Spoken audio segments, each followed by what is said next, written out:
And you are listening to the Critical Hour here on Radio Sputnik. I'm Wilmer Leon. I'm joined here by my co-host, Garland Nixon. Thank you, Wilmer. Al Mayadeen reports U.S. complicity in Saddam's chemical attack ongoing through sanctions. On June 28, 1987, the Saddam administration launched mustard gas bombs on Sardasht, a tiny city in Iran's West Azerbaijan province, killing 119 Iranians and wounding another 8,000. Iran's interim foreign minister, Ali Bagheri Khani, claims that the U.S. keeps hurting Iranian victims of chemical warfare by imposing sanctions that prevent the nation from accessing necessary medical supplies. This is really war by other means. For insight, let's turn to our next guest. He holds the John J. and Rebecca Moore's Chair of History and African American Studies at the University of Houston. He's one of the most prolific writers of our time. His latest books are entitled, I Dare Say, A Gerald Horne Reader, and Acknowledging Radical Histories. And the latest book is Armed Struggle, Panthers and Communists, Black Nationalists and Liberals in Southern California through the 60s and 70s. Dr. Gerald Horne, as always, thank you so much for joining us. Thank you for inviting me. So at a commemoration ceremony, Iran's interim foreign minister asserted that Western nations backed the 8-year war in the 80s, diplomatically backing Hussein as well as on the battlefield, preventing the UNSC from passing any resolutions or deterring the dictatorship. He said the U.S. paralyzed global systems and prevented all efforts by international bodies to prevent Hussein from carrying out the strike, adding that the U.S. and its Western allies are now preventing Iran from receiving medicine needed by victims of the attacks. Again, I say, Dr. Horne, war by other means. Dr. Gerald Horne. And of course, of the many crimes perpetrated over the decades, if not centuries, by U.S. imperialism, its gross and blatant interference in the internal affairs, not only of Iraq, but Iran, stand high on the list. Recall that after the 1979 revolution in Iran, the United States felt that the better part of wisdom was to bolster Iraq so as to contain Iran. Recall the now notorious pictures of U.S. leader Donald Rumsfeld in Baghdad, shaking hands and embracing Saddam Hussein, the then Iraqi leader.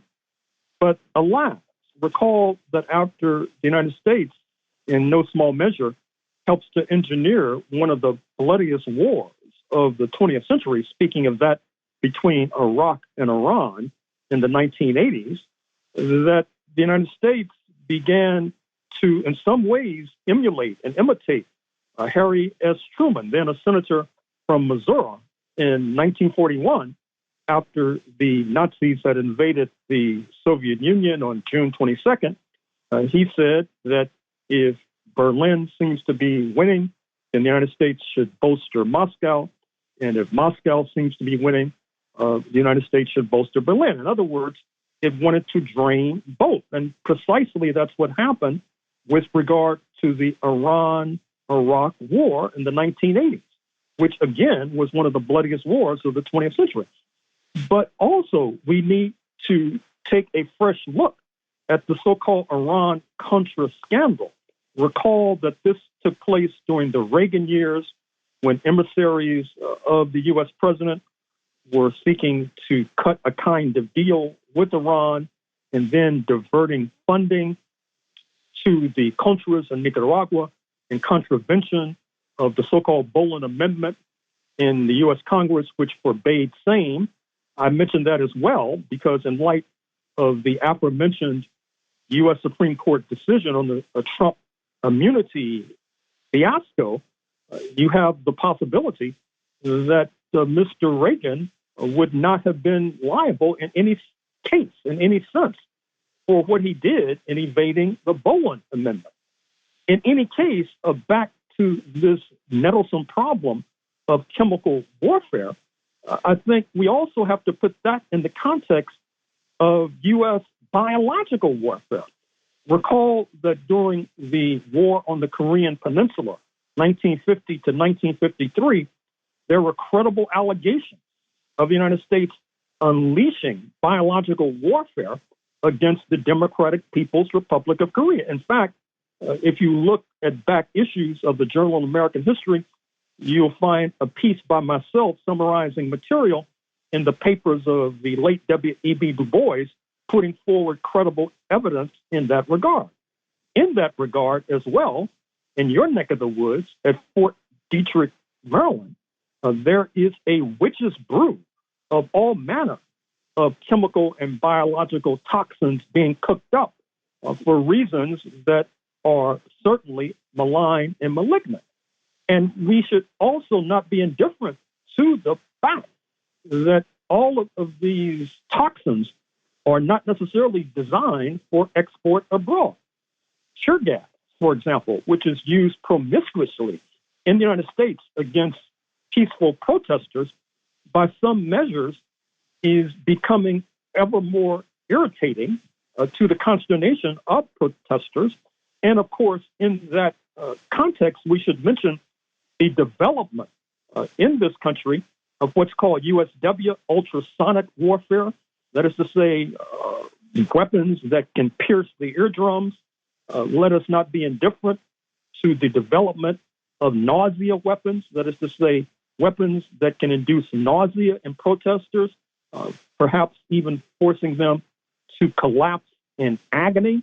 In any case, with regard to this war by other means, as you put it, concerning sanctions and the destructive impact of U.S. sanctions on Iraq and now on Iran and on other countries too numerous to mention, recall that during her heyday, the late U.S. envoy and diplomat Madeleine Albright rationalized the fact that thousands of Iraqi children were being killed as a result of these cruel and draconian sanctions.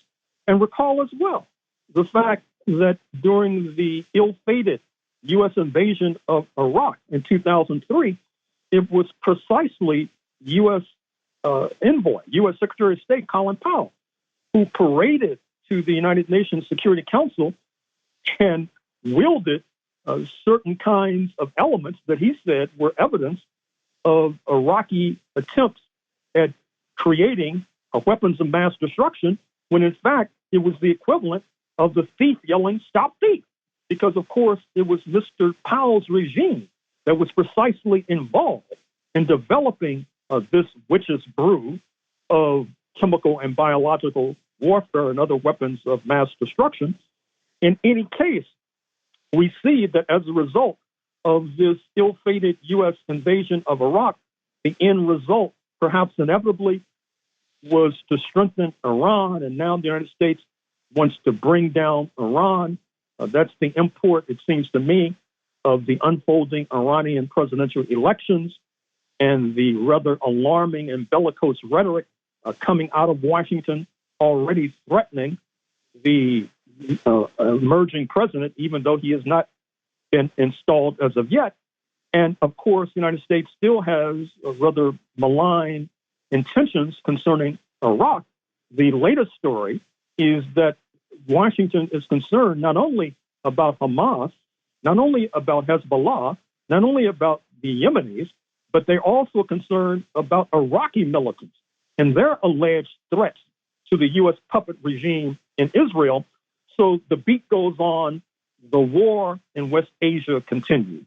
Tax hike protests in Kenya killed at least 39 people, says a human rights watchdog. I'm always suspicious of human rights watchdogs, but there is instability in Kenya. Neoliberalism is visiting instability upon that African country. Your thoughts, Dr. Horne? Well, to show you how events can unfold, we're now facing the possibility that the U.S. deputy sheriff in the region, speaking of President Ruto, recently has dispatched Kenyan police officers in the hundreds to Haiti. He may not survive. To rehearse recent history, recall that when he was elected in 2022, it was a kind of upset.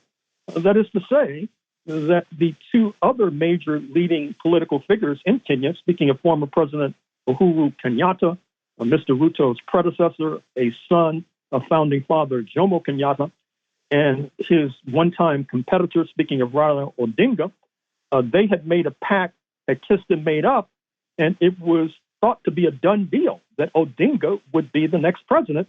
But Ruto came out of nowhere with his idea about supposedly supporting the Kenyan hustlers, for example, the folks who, in order to make a living, are in boulevards or selling various items. But alas, those voters made a miscalculation because they did not necessarily contend with the fact that Mr. Ruto had substantial support from what has emerged as the power behind the throne. I'm speaking of the European settlers who still pockmarked the scene, particularly in Nairobi, although they tried to stay beyond the camera lens. But in any case, Ruto was seen as their favorite. So the protest continues. The fact that Kenya, as deputy sheriff, seems to have a short shelf life also continues. And the fact that Kenya has become a site of substantial U.S. capital investment also continues. But Mr. Ruto should recognize that U.S. imperialism is a jealous mistress. That is to say that Washington is quite upset with the fact that President Ruto has not disrupted relations with the People's Republic of China. Recall, if you look at your map, that there's a virtual straight shot across the Pacific leading to the Indian Ocean to the Kenyan port of Mombasa, and public China and private investor China have been pouring capital into Mombasa. And then there's the curious spectacle of U.S. envoy in Nairobi speaking of billionaire Meg Whitman, a failed candidate for governor of California in 2010, getting caught up in a scandal where she hired an documented worker as a housekeeper, despite the fact that she was campaigning and crusading against undocumented workers. That worker said that she was, quote, treated like garbage, unquote. Before that, she had a failed record as a corporate executive, helping to sink HP, formerly Hewlett Packard, forced out in 2018. She has the ear of Mr. Ruto, to the dismay of many progressives, and also dismaying progressives is the foreign policy of Mr. Ruto. That is to say, conflicts with Ethiopia over water, conflicts with Somalia. At one time, the border was closed. Conflicts with Sudan as that country continues to deteriorate. There have been substantial allegations that Nairobi is involved in supporting the so-called rapid support forces, now in a conflict with the Sudanese military. So Mr. Ruto has a full plate. He would best be advised to try to cut a deal with these protesters and try to stop listening to U.S. Ambassador Meg Whitman. Just really quickly to kind of summarize what you've just laid out, it really appears as though Ruto is a vestige of neocolonialism, and the Black African suitors that stayed loyal to the British crown. There's a whole class of them. He is now that leader, and he has really been ignoring the issues, the interests, and the plight of the Kenyan population. And now it really appears as though the youth are gaining traction. They are expressing their displeasure, and that could really cause him problems in the very long run. Is that a fairly accurate assessment?